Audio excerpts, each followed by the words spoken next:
Hey, everybody, welcome back to another episode of Straight Talking Leadership. As you know, during this series that I call My Journey, I had the opportunity to sit down with some really interesting people and learn about their leadership journey. My guest this week is David O. David is a former U.S. Army officer. He's a former assistant district attorney in the city of Philadelphia. He served on the leadership of Philadelphia City Council for 3 terms as the minority whip. And currently he is a candidate for the 100th mayor of Philadelphia. David, welcome to the show. Thank you very much, Chris. Great series you're having. Thank you so much. I really appreciate it. And, in all disclosure, this one's special to me because David is a friend. I've known him for over a decade. He's my former boss, and my only time in my career outside of the private sector, I worked for him on his team in city council. So this is pretty awesome for me. Cool. Before we get into the leadership stuff, Yes. What I like to do is a quick warm-up that I call the Mad Minute. Okay. This is really just for us to get warmed up. I'm going to ask you a couple questions that have absolutely nothing to do with leadership. Yes. And to get the juices flowing. Yes. All right. You ready to warm it up? I am.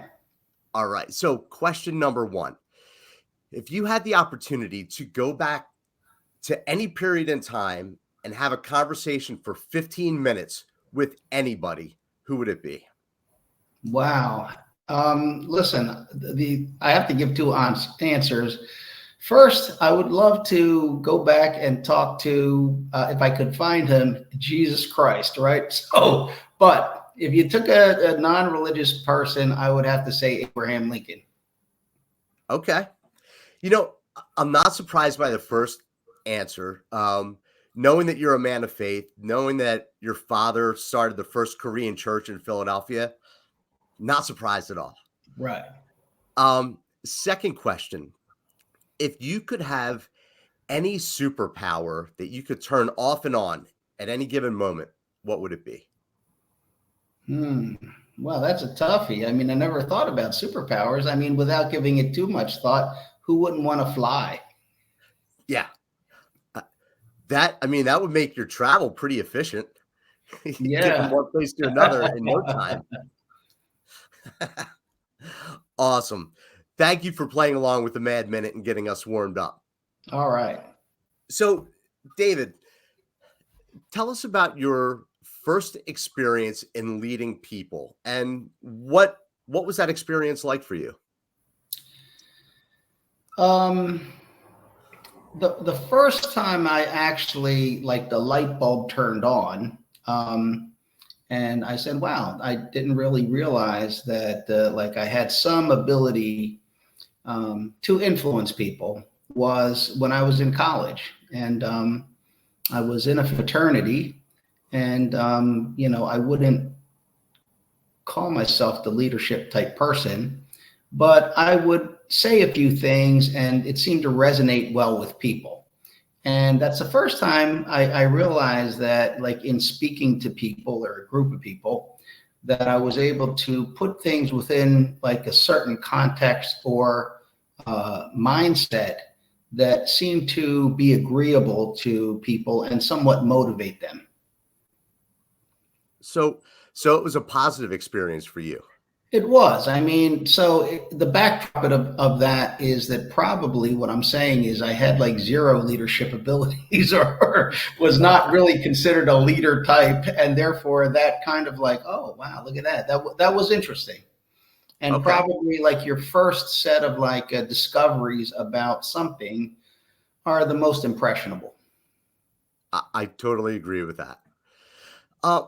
Who would you say has inspired you the most in your journey since recognizing that you had these leadership capabilities in college, and from then till now, who's inspired you the most? Well, that's an easy question to answer. Since I was a child till today, it's my father. And maybe that's something very important to say about fatherhood. and how, like he was a pastor. He had lived a very, challenged life through the occupation of Korea, World War II, the Korean War, arriving in Philadelphia, starting his church, living in a high crime neighborhood. And under all those challenging circumstances, like being a man of faith, staying true to what his beliefs were as a very fallible human being, and then trying to balance like his faith and his mission with the fact that he had 5 kids and a wife, and not much money coming in.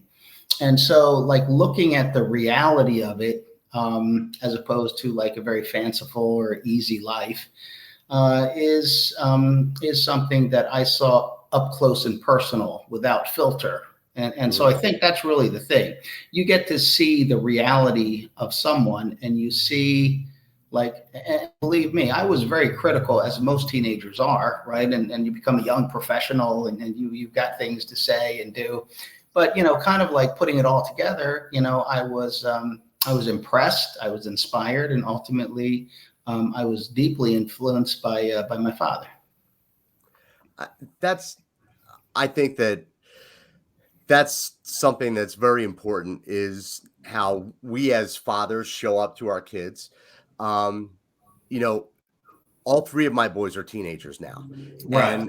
and I understand the attitude, and but recently, this month, I was doing college tours with my oldest son, Yeah. and we took some road trips, and seeing how he interacted with people, I could see how I've been as a father has influenced him, and it's like it touched my heart.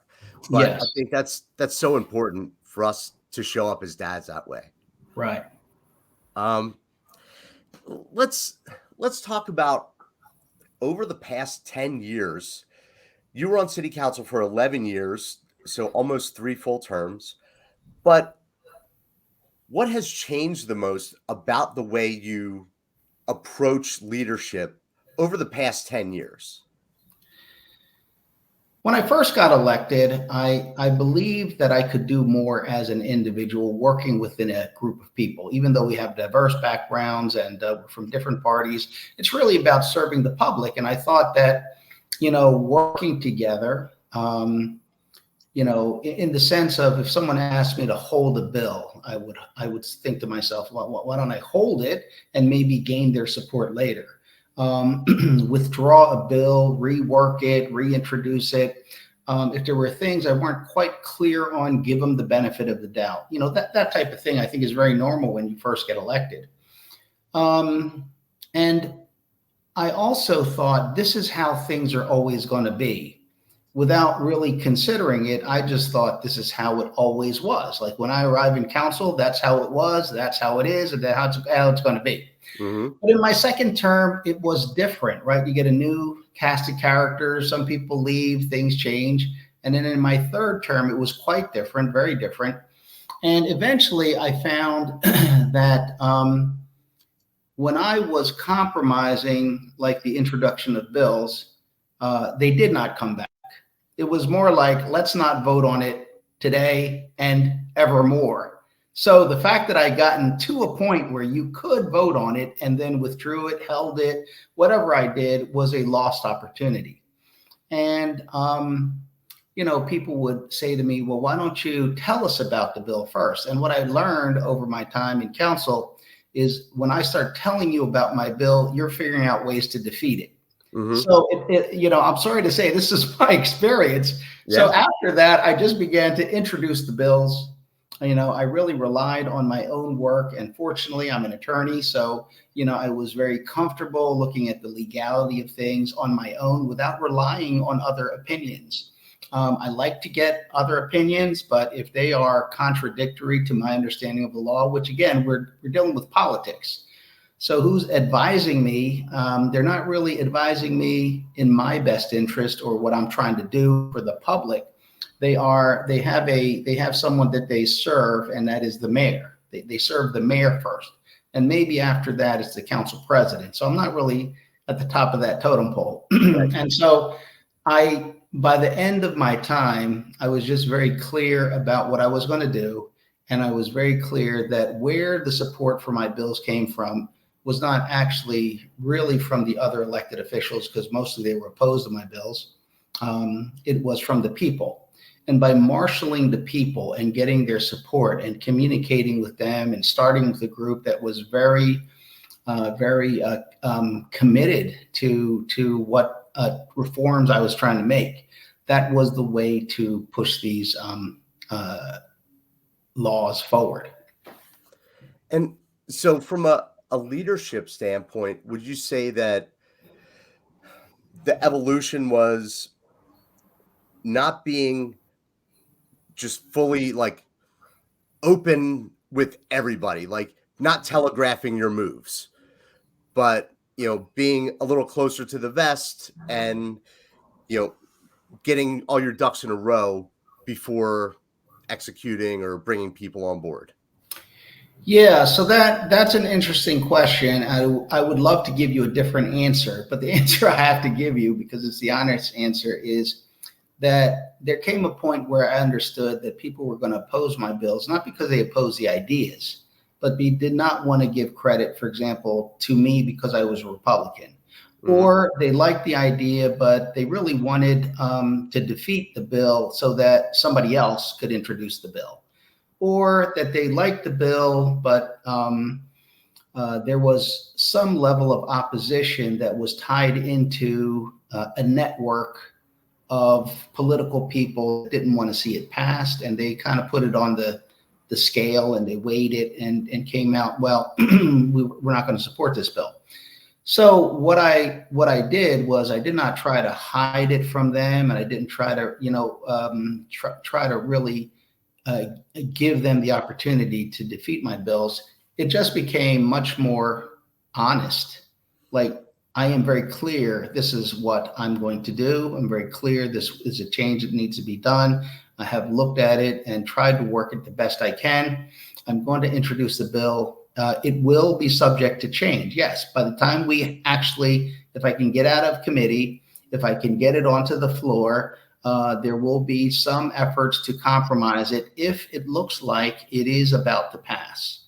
And so, whatever I draft first should be as true to the change that I'm trying to make, as true to like public service as possible, and deal with, whether or not, there's compromises to the bill, which obviously would not strengthen it, would weaken it. But at that point, are you doing the greater good, and are you doing it significantly? I did not want to ever introduce a bill that on the surface appeared to make changes, but really didn't. It was just eye candy. And so I would rather the bill be defeated. And I would just say, when I first got elected, I would try not to embarrass my colleagues. So I would create, if they were going to vote against it or something like that, I didn't want to put them in a tough spot, because I figured, I'm going to need their vote later. Right? That's a very, normal way of looking at it. Right. But I just eventually came to the conclusion, I'm going to put this out. And if they're going to vote against it, that's on them. If they're going to vote for it, because making it easy to vote against, if I think it is a really important, reform about good government, I should not make it easy for them, because then it looks like, there was some problem with the bill, or that there is a better way to do things. No, it's clear. And if you're going to vote against it, you're going to tell the public that you voted. They can make up whatever reason they want to make about why they're not supporting it, but it's not for me to make it easy for them. And I've ruffled feathers that way. On the flip side, they often introduce bills that I oppose, and I have to vote against it. And they do marshal their support, and I'm very clear. Like, I oppose that, I'm not for it. And sometimes it's controversial, but I like to be transparent. So I don't try to hide or duck or just kind of misstate the reasons why I'm doing something. I just state it plainly, and then it's up to people to understand or not understand. Yeah. I remember during that first term, we were working on that bill to create the veterans tax credit. Yes. And I remember that it was crafted in one way, and then we had to do that horse trading, Yes. and ultimately it got passed. And then I know that it's been amended since then to offer a greater tax credit. But Yeah. that was, I mean, for me, never working in politics before, and you being in your first term, it was definitely eye-opening for me to see, like, who wouldn't want to support companies hiring veterans and getting a break on their taxes. But yeah, Different there are ideas out forces there. at play. Yeah, and that actually is a great example of when compromise works, because I introduced a bill that if a company, an employer hired a returning veteran, they would get $5,000, $5,000 off their business taxes for 3 years if they employed it for 3 years, being a maximum of $15,000. But there was opposition based on the fact that, beneath it, there's the idea that, well, we're going to lose tax dollars. So that's one issue, that, people want to collect tax dollars. Okay, that's a legitimate issue. But the other was, like, where do we place veterans compared to, there was a $10,000 tax credit if you hire former felons, returning citizens, right? I remember that. And so I introduced it, looking at it politically, that I think I can do 5,000, like, to get that done, right? And the administration and some of my colleagues were very uncomfortable with 5,000, because they thought there would be a run on the tax credits, and there would be not enough money. So they asked me, would you reduce it to 2,500 to start it off, to see what it's like? And I thought that was reasonable. It's a reasonable request. It's new, never done anything like that before. And that way, I do believe that, yes, what you just said, who would vote against a veterans hiring tax credit at the time, right? At the time, returning veterans were rising in their popularity. And so, with the compromise and with the support of the administration at the hearing, the bill passed. And the administration did not advertise it. They did not make it public. And so we were out there, as you remember, trying to tell employers, and it's very difficult to penetrate. But eventually, because the tax credit was not being used, I had the opportunity to increase it from 2,500 a year to 5,000, and ultimately 15,000 for 3 years of employing a veteran. And how that actually worked out is that it was mostly larger corporations that could now create a veterans hiring department or section of their HR department, really focusing on what do veterans do, what is their MOS, what's their experience, what's their character in terms of what's the ethos and the subculture of the military, and how do we interview properly and then use these high qualified people in a way that's commensurate with our corporate culture or our company. Yeah. And, the one thing I often tell people throughout my career, that is, I don't know, one of the highlights that I consider is, I was involved with Philadelphia, the birthplace of America, being the first city to have that kind of support for hiring veterans. Right. And most of my career has been in the private sector, but that small time in public service was a big impact for me. Yeah, and let me explain for the people listening. There's really two things that we're trying to do. Yes, the obvious is, they're returning veterans and they've served our country and they have these skills and experiences that employers need in order to fill, the jobs that they're trying to fill. The other part of it, however, is if we do not bring this level of this pool of employees to Philadelphia, employers start looking elsewhere.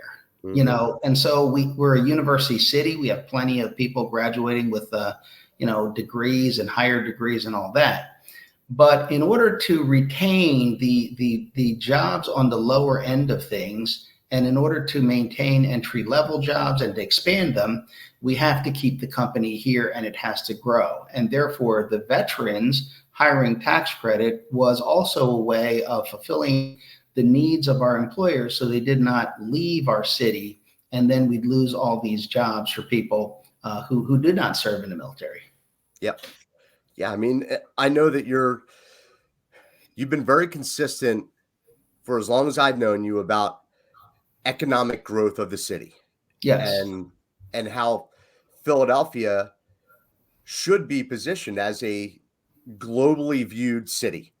yes. Um, and I think that that's just it's important because not only the historical place that we've been in, but yeah, we're geographically located. I mean, you know all the things. We've had these conversations, but Right. And I think what people sometimes are surprised, and yeah, I understand why they're surprised, but much of my focus is on low skill workers or people that are challenged to, they don't have a college degree. Like, how do we employ them in a way that is, earnest, not fake, mhm. not something that's unsustainable? How do they have a upward trajectory in their life? How do they gain the ability to maybe become an entrepreneur, start a business, those type of things?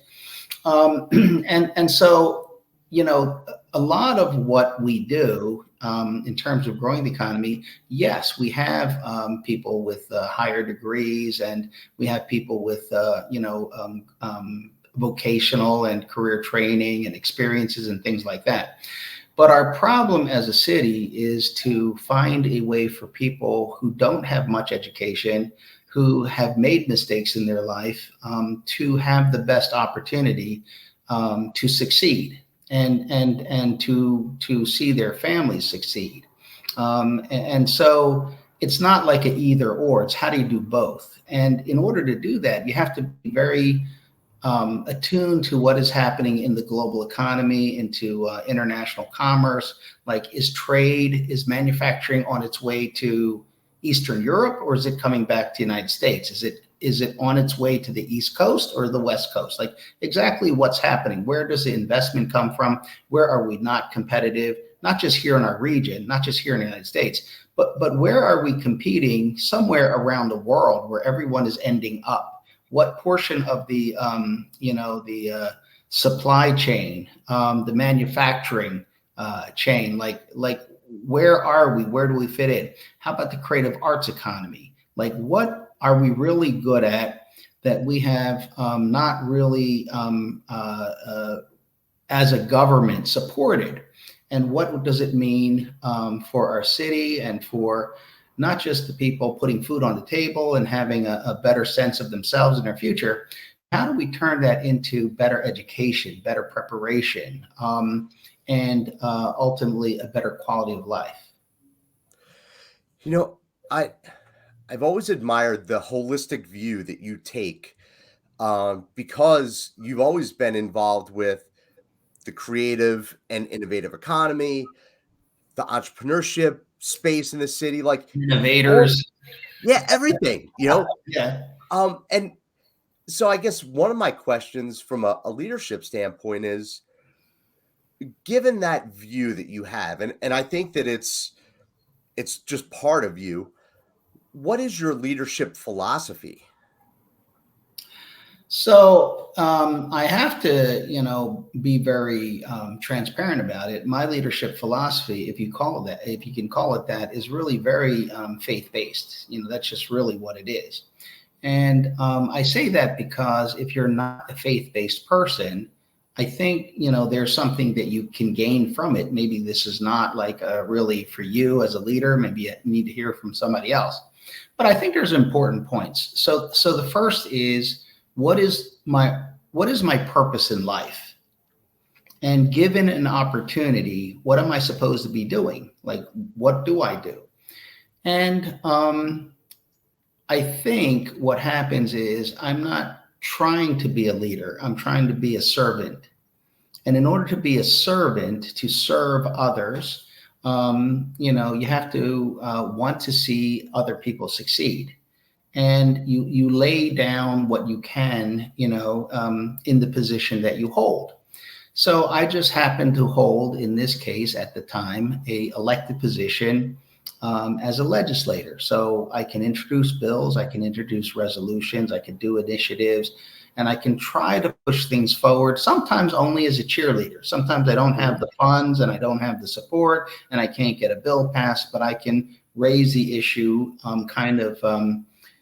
gather the people who are in those spaces and give them a voice and give them a sense of direction. Like if we could do these things, everyone would be just so much better off. So I look at the people and I think, because I have this conversation, like the material things are so important. Like you need to have the best laboratories. You need to have state-of-the-art technology. You need to have top-level equipment and all those things. You should live in a clean environment. You should have a nice school building. You should have the equipment, all those things, true. But those things are things that help the person to be the best person they can be. And I think at the end of the day, a great city, since I'm a city council person, is a city where people believe that in this environment, with the support and opportunities, they can develop to be that person they want to be. And I believe that would make them very happy, that would make them very productive, and they can, in that process, look at others and how capable other people are. And to look and see how much better it would be if we work together, to see that something that might otherwise be in some places a negative is a positive. Well, this person doesn't speak English well, but you know what? They speak another language beautifully. They're not completely familiar with this corporate culture, but they're familiar with the culture overseas. And how do we benefit from that? Or with a group of people within our city that might be the end user of our product, or something like that. How can we expand our market? How can we add like different perspectives into seeing if we can't even do things like better, right? So what may be like a rundown part of town, but what if you made it safe and clean, and you developed the uniqueness of these neighborhoods? And I always jokingly say, listen, you could get anything you want in the suburbs. You want the Mexican food, you want the Puerto Rican food, you want the Cambodian, you want Thai, you get that in the suburbs. But when you come to Philadelphia, you will get the real deal. You will have the authenticity of being in a neighborhood and a community. The problem is if it's not safe, if it's full of crime, if there's violations going on, if people are really oppressed by government, over regulation and limitations upon like their creativity, their innovation. Like, driving to from like another, like a suburban town, beautiful place, fantastic. You have the benefit of coming into city, but you can come into a section of town where it's the food is authentic, the people are authentic, the sounds, the smells, everything. And that's really what's exciting about living next to a big city. But there's things the city needs to do to make you want to come into the city, spend your money, have a great experience, and go home to your beautiful community in the suburbs. Yeah, you're right. And, so we moved out of the city. It's been 6 years now, and we're in Bucks County. But there are times that if we're thinking about, let's go out to dinner, we want that authentic experience, and we head into the city. And I think part of that too is like with my boys, having that experience in the city, you're gaining those street smarts, which I believe are super important. Yes. And regardless of where you are, because it happens in the suburbs too, you've got to have your head on a swivel. You've got to be aware of your surroundings. But yeah, it's authentic and it's different than what I get in my neighborhood. Yeah, and vice versa. Listen, there's times where we take the family out to the burbs, man, because there is another like experience out there. And sometimes it's like, hey, listen, we're leaving the city to enjoy, the atmosphere, the environment and what is kind of out there, right? So it works both ways. It does. Yeah. And so what I'm kind of putting together about your philosophy of leadership is that leadership is never or not about the person leading, but it's about the people that you're leading. It's Yes. it's what is best for the collective whole and what can we do to help everyone succeed. It's not about me succeeding, it's about lifting others up. So yeah, I'll refine that a little bit because I want to make sure that we're having a very honest conversation. So for me, it is about my duty to God. You Mhm. know, in other words, yeah, I mean, I hope people do well and all that. But at the same time, at least to me, I don't really have anything to offer people. In other words, do I love people? Well, kind of. Do I forgive people? Yeah, I try to. Do I want to see them do well? Yeah, I do, really. But that's not really anything extra special. But the idea to me, from a religious perspective, that God really loves people and he really wants them to do well. And he has given them free choice and he has instructed and said, share, my perspective, share my testimony, share, what I want for people. And so really it's not exactly about, serving the multitude of people. It's really about doing what God has said to me: feed my lambs, tend to my sheep, love God and love your neighbor. So, what can I do that is really based in that kind of love? Like, in other words, if I were a grandparent, I would enjoy the kids, give them candy, take them out for fun, and give them back to the Send them parents, back. right? And it's not because I don't love them; I do love them, right? But as a parent, you deal with not just the fun and pleasure of the love. You deal with the really difficult hardships. And as a grandparent, you will support, your children raising their kids, but that's really upon your kids, right? Mhm. The thing about being a parent is you're dealing with everything to the best of your ability. And, for your kids, they will one day learn that you don't really know what you're doing, do the best you can. And do you just, like everything's about your kids, or do you have a purpose? And by being like, my father didn't try to be a good father, I don't think. He tried to be a good Christian. He tried to be a good pastor. And in that, he made sacrifices of himself and his family, but I understood. I looked at that and I said, wow, here, this person is, this is what he really puts first and foremost in his life. And I admire the commitment and the honesty of it. So if I were trying to build a better world according to David O, that would be really a big failure. But when I look at, for example, education, when I look at public resources like the library, when I look at affordable housing and technology, I have that in the back of my mind. Like, what are we just delivering material items to people? Is that the extent of government? You get a gold-plated Mercedes Benz, not the greatest mayor or councilman ever, right? Or are we looking at like the person, but according to who? Like, do I have that ability? Is that my subjective judgment?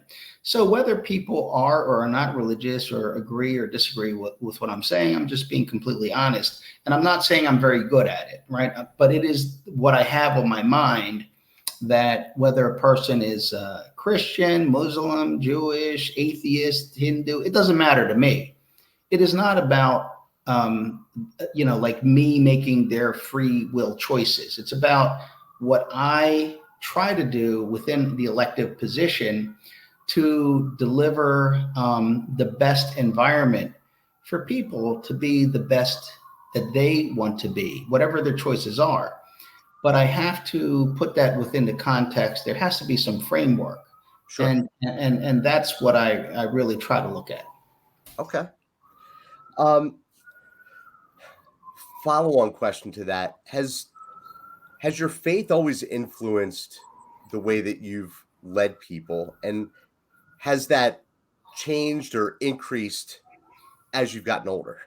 So, as I said, I don't really consider myself like, to measure up. That's the first thing. And I think that's important, because if I thought I did measure up, there'd probably be something wrong with me, right? So I would say, like, yeah, I've got a lot of failures, and other things.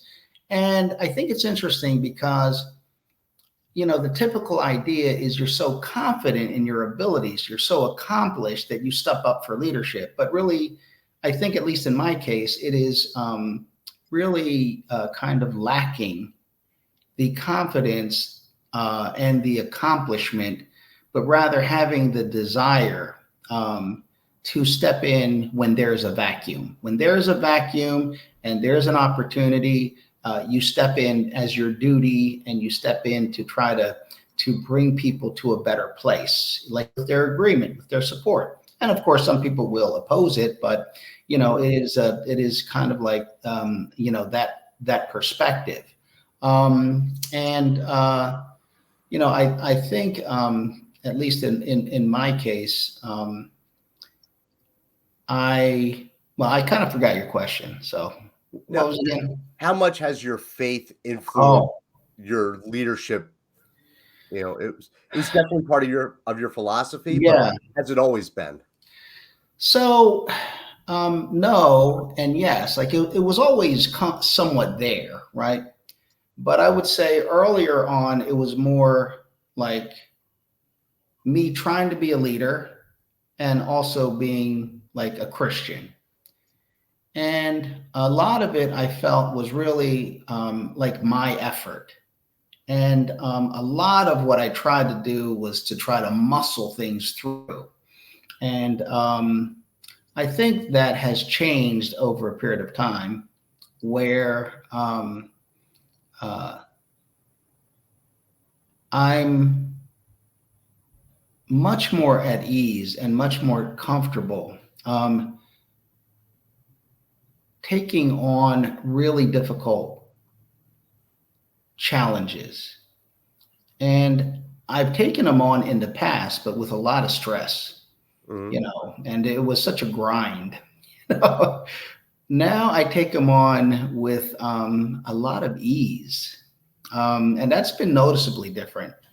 And part of it is I look at it kind of like this, like, if you got to face Goliath, it is because nobody else wants to. If it were easy, people would already do it, right? Right. So it's not easy, and nobody wants to do it because it's scary. And so if you step up, that in and of itself, that's what you can do. You can step up. And what you do by stepping up is you show people that there is someone willing to do this very difficult thing. And the question is why. Now, how well you do it, like, it's not simply a matter of stepping up and not really preparing or things like you do your best. Mm-hmm. And I think that is, the part that we can do. Whether or not you're successful, that is another question. And so I think it's typical that you would focus on the outcome. Will I succeed? Will I get this done? Will I accomplish this? And it goes back and you say, well, should I do it or not? That's a smart thing to do, right? In other words, if I'm not going to succeed, why should I do it? If I'm not going to succeed, what is the kind of cost benefit, the risk ratio, all those type of things. I think the difference is that when you believe that this is a good thing to do, you're prepared to lose, you're prepared to fail, you're prepared to do all those things. But you cannot just kind of like do it without a lot of you have to put your blood into it, and you have to, put everything every effort, every ability into what you do. And with the understanding that you may not succeed, but it's not the reason not to do it. I kind of say to people, you and I can believe in our parachute. We can sit here with our parachute and believe 100% this thing is going to work. Then we get on the plane, and the plane goes up in the air, and we both believe this parachute, it's going to open. We both do. Mm-hmm. It isn't until you jump out of the airplane that the parachute actually opens or not, right? Right. There's no guarantee it's going to open. You may believe 100% it's going to open, but that's really the thing. In other words, I'm not saying, yeah, there's people who don't really believe, they won't jump out the airplane. My point is that really, whether you believe or you don't believe your parachute's going to open, nothing happens till you jump out the plane. The action, the act of doing is what results in the parachute opening. So in a way, if you calculate so much what the result is going to be, you might not actually jump out of an airplane, and then nothing is going to happen. And I think for a lot of your listeners, and for a lot of the people that you talk with, that theme comes back again and again. Like the typical story about I had $26 in my pocket, or they offered me $500,000. I was broke, and I said no. And like, how did you do that? Like, yeah, this person just leaped down into space and their parachute opened, right? So I do think that I look at it in the sense that my job is to not be afraid to jump out the airplane. My job is to leap out, with the understanding that I'm not really sure what's going to happen next. Like, I would like to think my parachute opens, but that's not the point. The point is your job is to jump out the airplane. Your job is not to go sit back down and land safely on the airstrip. And so, like the story about David and Goliath is that David answers the call. And when he goes face Goliath, the king gave him his armor, but it was too heavy, and David took it off. So when you go face Goliath, you don't need to wear the king's armor. And that's a lot of what people do. What brand name, what support, what amount of financing. And I'm not saying be foolish. I'm just saying be very clear. So I'm not saying go fight every Goliath out there just for because you feel like it. I'm saying if you have a calling, if you really believe this is your contribution, this is your time, this is something you should do, then you can answer that call. And in it, if you get cleaved in half, that's not disappointing. What did you think was going to happen? It's your answering the call that's important. But because you answered the call, maybe you will slay Goliath, and it'll be amazing. Yes. So be bold, but don't be foolish about it. Yes. Yeah. All right. You can pray, and God will answer your prayer, but he won't get off the couch for you. You have to do that yourself. Right. So another question that I'm curious about, you're a martial artist. How much of what you do on the mats, you do Jiu Jitsu, you've done other martial arts, how much has that influenced the way that you lead? And I know that you keep saying that you don't call yourself a leader, but you are. And how much does that influence you? Well, martial arts has had a tremendous impact on me since I was a child. Without even getting into leadership, doing martial arts gave me like a kind of like my identity, right? In a way, I grew up in a poor, kind of a high crime area, and I was not interested in martial arts, but it was really the fact that everyone around me was like fascinated with it, and and they figured I did know martial arts. And when I tell them I didn't, they were really super disappointed. And and so I was just like, oh, everybody expects me to know this. So that's how I actually got an interest in it. I was just not interested. And I began to like self-study and learn. And it was all about like flying kicks and spinning kicks and fancy kicks and boxing and that type of thing. It was more about like reaction speed and your overall like application of techniques and things like that. But it wasn't until much later in my life, after my like prime years were over, that I picked up Brazilian Jiu Jitsu and found it to be like very, very different. And I found it to be very complementary. Like what I had done was on my feet, with my fists, elbows, knees, and feet. And now I'm on the ground, and the whole thing is like the entire thing is different. And it's really kind of like in a very literal way, brain over brawn, intelligence, technique, patience, positioning, things like that. And everyone has a different perspective on it. But an inch this way, the technique works. An inch that way, it doesn't work. And then you find like these techniques don't work for you because, quite frankly, they work for a tall, lanky person. So like you see these beautiful techniques, they never work for you. And I finally figured out, like, what? I'm not 6'1".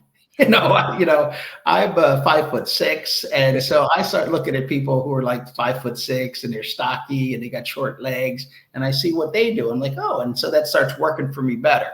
And but yeah, it is really so no, you're not learning techniques and doing whatever you want.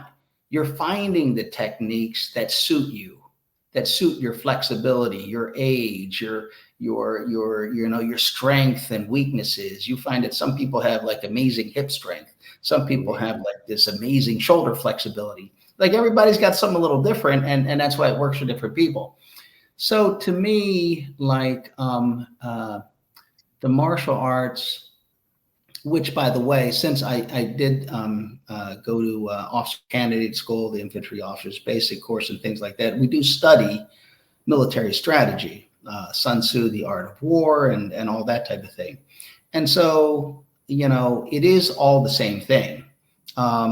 Whether you're leading a platoon or deploying a battalion, or using a firearm or a sword or your bare hands. It is ultimately, the martial way, the military way. And that really comes into play when you're overpowered, when you're outnumbered, when you're facing higher odds. How do you like intelligently deal with that? And you begin with not panicking, right? So don't panic. Right. Breathe. Mm-hmm. And with breath and not panicking comes clearer thought. And even though you may be facing a new problem, you faced many new problems.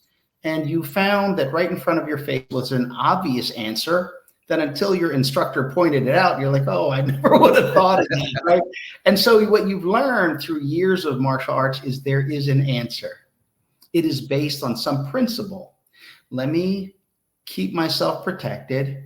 Let me conserve my energy, which you lose a lot of energy freaking out. Being like hyperventilating, feeling like you're confused and lost, and then you understand about people's mentality, which I think is so important. As you look for a leader, right? You're dealing with people and all that's on their mind, and their self-doubt, and their frustrations, and how quickly people give up, and how things look like it's completely lost, and they just they quit before starting. And we see it in many ways. You mentioned about like, I'm running for mayor. I can't tell you how many people say, oh, he has no chance of winning. And I think, wow, you don't know any facts. Right. Like you have no data. You just heard that from somebody else, but you're so quick to be pessimistic, so quick to say there's no opportunity. Now, yes, you're talking about me, and yes, you have no skin in the game. But look at how you address it. Like if you're talking about me, he has no chance of winning, though you don't know anything and you don't think you need to know anything. You don't even question like what information you got. You're so quick to be pessimistic that I just can't imagine that in other circumstances, you are optimistic. You are saying like, let me look at the facts. Let me study what's going on. Let me ask the person, hey, listen, I'm not an expert in this. Like, do you think you can win? How would you win? And understanding that in the middle of a race or in the middle of a contest, I'm not going to reveal to you, all the things I'm doing because that's a secret, right? That's part of what we do. So, but you can ask me, and I'm fairly transparent about things. I just generally say things. And the reason I also mention it, because people are so quick to say, like, this person has no chance of winning. They don't think they have a chance of winning. They don't try. They're not even aware of what the opportunities are. Mm-hmm. And by being so pessimistic, they lose opportunities. And there are so many people in this conversation who did something that people said, there's no way this can be done. And then they did it. And right. That's why they are where they are. Right. So part of that is also, to kind of really understand the environment and understand, like, yes, obviously I'm taking on something like a person much bigger, stronger, younger, more energetic, full of fire. But what I got is knowledge and experience, and I've got the patience to know where to take advantage of little things, how to pit my bigger, stronger, body parts against their, weaker joints and against their vulnerable areas. And I think, martial arts is very good for that. Yeah, it's interesting because there are foundational things like staying calm, taking a breath and being oriented to what's going on, and also recognizing what works for you and what doesn't. Like, I also have short legs and I have a hard time getting triangles on people. Yes. But I have a technique for you. What's that? I have a technique for you. Okay. Yes. We can talk about that. But as a not small dude, I've got great top pressure. So that, I figured out what works for me, and that it does translate to leadership. Like, you see people doing all these amazing things and you're like, I that doesn't work for me physically or whatever. And you just have to find out what does. Yes. While applying those fundamentals of being calm, understanding your surroundings and breathing, and knowing your opponent and what they're good at and how to counter that. So I'm always curious for people who do study martial arts, how that affects their. Yeah, I'm going to add one more thing to this discussion, and that is that we all want to win. And when you train, like you want to win. Mm-hmm. But training in martial arts, you're not in a fight. You're not in a contest. You're not going for a gold medal.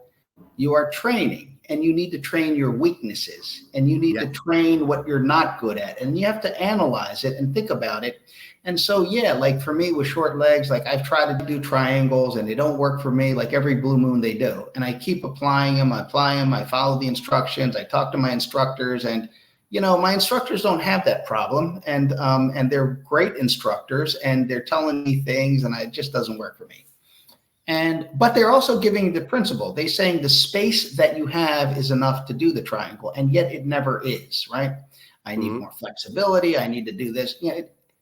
So what I realized after years and years and years of it not working, I realized after I had learned how it works, that you know what? In all these years, I actually never stopped and studied it and thought about it.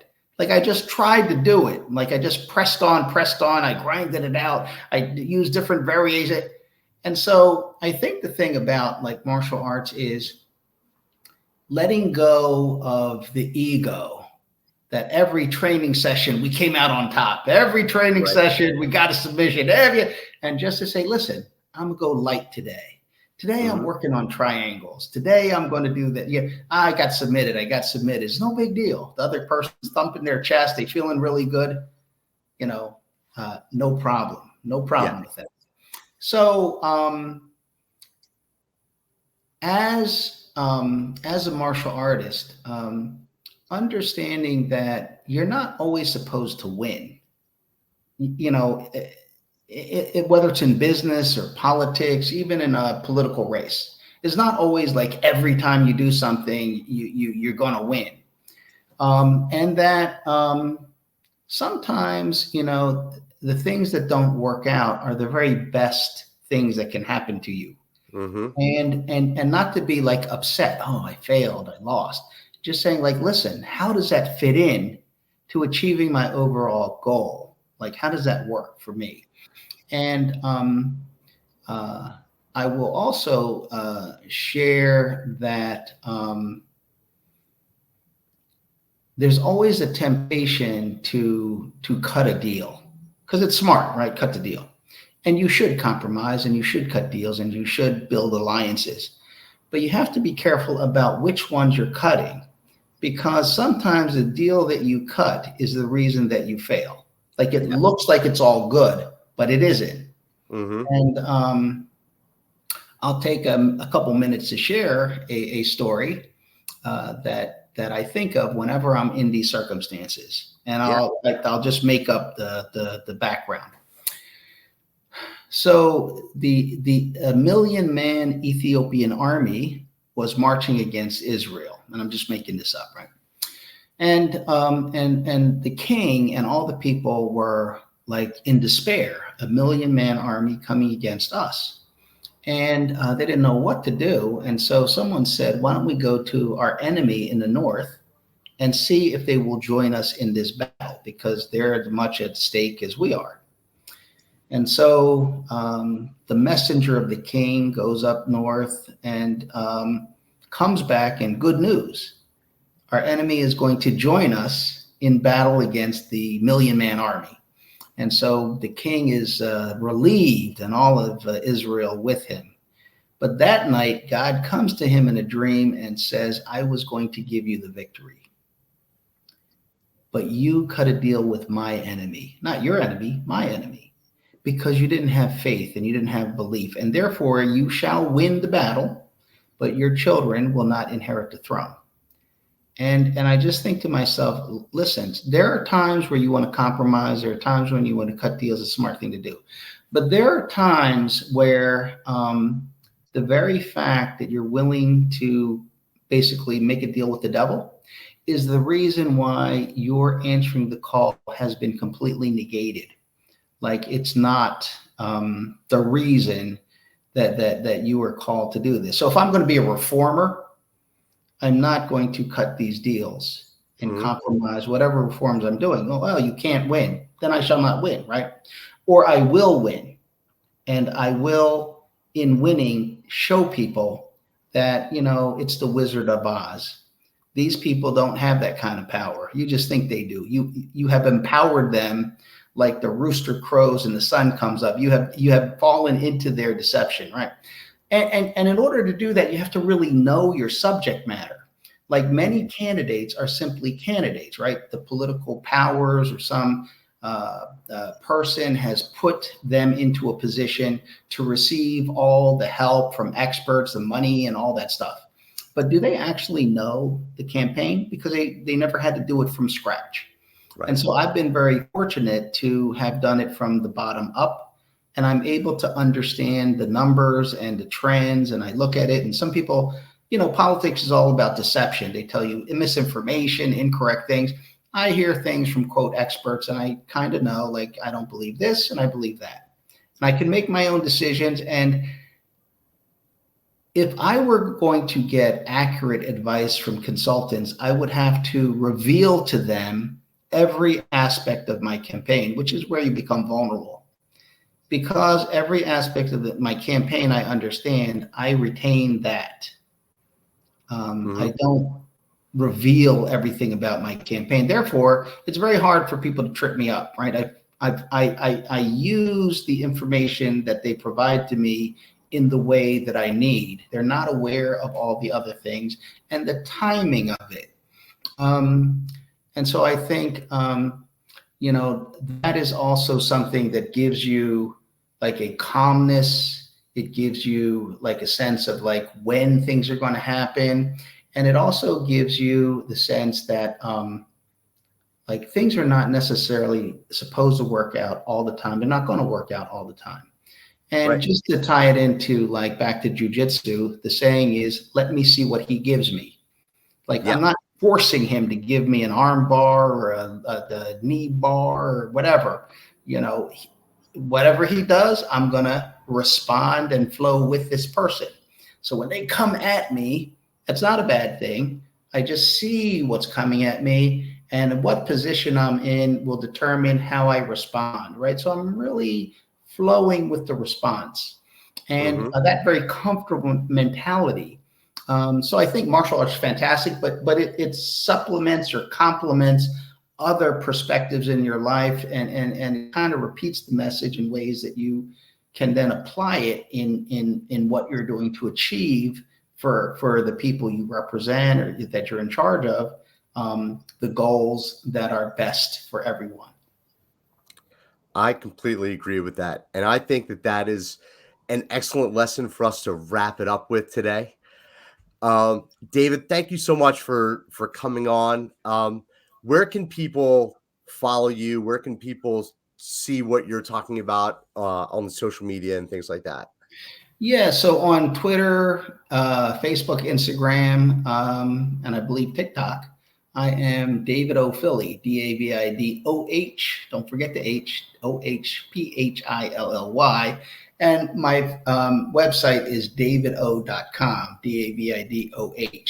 And there they'll probably find different links to different things. All right. David, thanks again for being on the show today. I really appreciate it. And for all of you watching, if you've gotten some nuggets of information, that's the whole purpose of these interviews, is for you to get some information that you can apply back to your life. Please like it. Please share it with other people. Please subscribe. And we will be back with more interviews in the coming weeks. Have an awesome day.